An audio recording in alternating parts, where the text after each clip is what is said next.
Beda dari kami sendiri. Aku bisa bilang ini adalah salah satu proyek yang sangat menyenangkan, apalagi aku bisa syuting sama sahabat sendiri. Jadi kita tuh nguliknya bener-bener enjoy, terus kayak kayak lagi nongkrong aja. Karena komunikasinya tuh jauh lebih mudah karena memang udah nggak asing lagi, udah sering ngobrol, sering nongkrong bareng. Jadi kalau untuk tantangan buat chemistry sendiri, aku rasa itu kita bisa skip ya. Apalagi sama Humaira. Humaira itu adalah anak yang sangat mau mendengarkan, terus sabar, lalu anteng dan tenang sekali. Jadi juga pengertian, hebat. Kemudian emosionalnya up and down. Sebenarnya apa sih coba nguras rasa? Emosionalnya ups and down, menguras sekali karena diambil dari kisah nyata. Jadi kebayang kalau misalnya ini terjadi sama orang yang benar-benar menuangkan kisahnya yang mengizinkan kita untuk filmkan, pasti jauh luar biasa lagi kesulitan yang dilewati. Jadi itu benar-benar kita ngerasa kita harus kasih yang seporsi apa yang beliau rasakan gitu. Ya tadi kan sempat bilang kamu salah satu challenge-nya adalah menjadi seorang ibu yang dari itu gimana lu sampai akhirnya dapet? Mungkin buatku yang di posisi sekarang, aku tuh sangat mengutamakan apa yang membuat aku senang, apa yang bikin aku happy dibandingkan perasaan orang lain. Mungkin kalau aku bisa dibilang aku udah sangat egois sekali terhadap apa yang terjadi sama diri aku. Terus tiba-tiba aku mengizinkan untuk merelakan semuanya demi membesarkan seorang anak. Aku rasa aku belum pernah pikirin itu sebelumnya, sampai akhirnya aku sadar, oh ternyata pengorbanan yang seperti ini yang bunda aku lakukan selama ini sehingga aku bisa tumbuh sebesar sekarang. Jadi aku bilang menjadi ibu dan benar-benar seorang ibu, aku nggak mau yang kayak ibu-ibu baik yang kayak itu nggak gitu sebenarnya. Justru ibu itu harus kuat supaya anaknya juga bisa kuat. Ibu itu juga harus punya prinsip supaya anaknya juga tumbuh penuh prinsip. Jadi mau organik banget. Menguras air mata sepanjang film gimana, Michelle? Kita sampaikan kepada penonton. Pesan yang mau disampaikan sama para penonton, pesannya mungkin lebih ke arah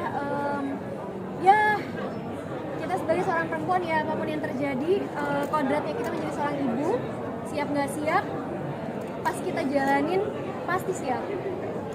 Gio, Seperti itu sih. Gio, tadi kamu kan bilang katanya ini pengalaman pengalaman pribadi juga mirip sama kamu gitu.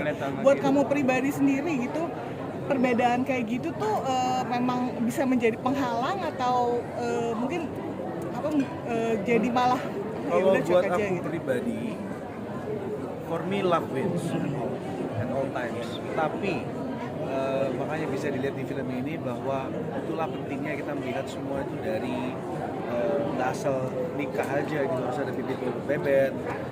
Agama itu juga berperan penting banget. Kenapa? Karena dengan itu kita bisa tahu nih pasangan kita ajarannya seperti apa, struggle-nya kita raise anak ketika nanti punya keturunan bakal dengan ajaran yang mana, serumit apa, itu akan menjadi masalah seperti itu sih. Jadi kamu sekarang juga sudah memikirkan dong. Kenapa, Ma? Jadi kamu sekarang sudah memikirkan dong. Kan kamu tadi bilang bahwa Ya. kamu juga menjalani. Oh pasti harus dipikirin dong. Dari awal saya udah pikirin. Tapi gimana seperti yang aku bilang tadi bahwa ya di saat sometimes cinta itu datang tiba-tiba dan nggak bisa memilih agama yang mana. Kadang-kadang yang berada di gereja yang sama pun belum cocok sama kita. Jadi ya we'll see what happens. Apalagi di Indonesia ya, itu mungkin lebih kuat. Kalau mungkin di luar itu hal yang nggak akan diperdebatkan. Ya udah terserah mau agama apapun. Ketika saya sayang sama kamu, let's go, kita ke jenjang yang lebih serius. Saya juga produk yang beda agama. Oh gitu, relate juga dong. Iya. Michelle punya pengalaman yang sama di dalam kehidupan nyata dari film ini, Michelle? Aku ya? Nggak punya, nggak relate di aku. Soalnya aku nggak punya pacar. Kalau mau relate kan harus punya pacar dulu kan, yang kayak Gino. Aku nggak punya, jadi nggak relate. Tapi tadi kau sempat senggol-senggol Gino tentang tahun 2019 Oh itu. iya, nggak jelas banget apa itu maksudnya. Apa itu ya maksudnya? Bagaimana Kak Gio mendalami karakter sebagai seorang kakak? Itu dia. Kalau Michelle tadi seperti yang diomongin bahwa dia sangat untuk karakter dan dia researchnya luar biasa.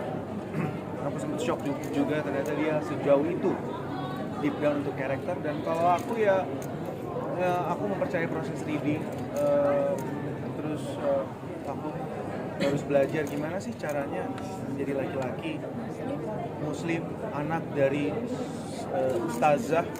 Itu kan berarti memang udah mendarah daging tuh, dari orang tua ke anak. Hubungan ini jadi benar-benar sangat hangat banget, dan itu membutuhkan performa atau acting yang berbeda daripada pola-pola aku sebelum-sebelumnya. Tapi kalian kan masing-masing beda kan?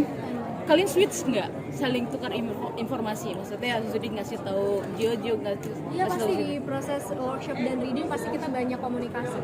Apalagi juga ada sutradaranya yang bimbing kita terus, jadi kita sesuai porsinya aja sih, sesuai yang dibutuhin. Jadi yang kita pelajari sesuai porsinya.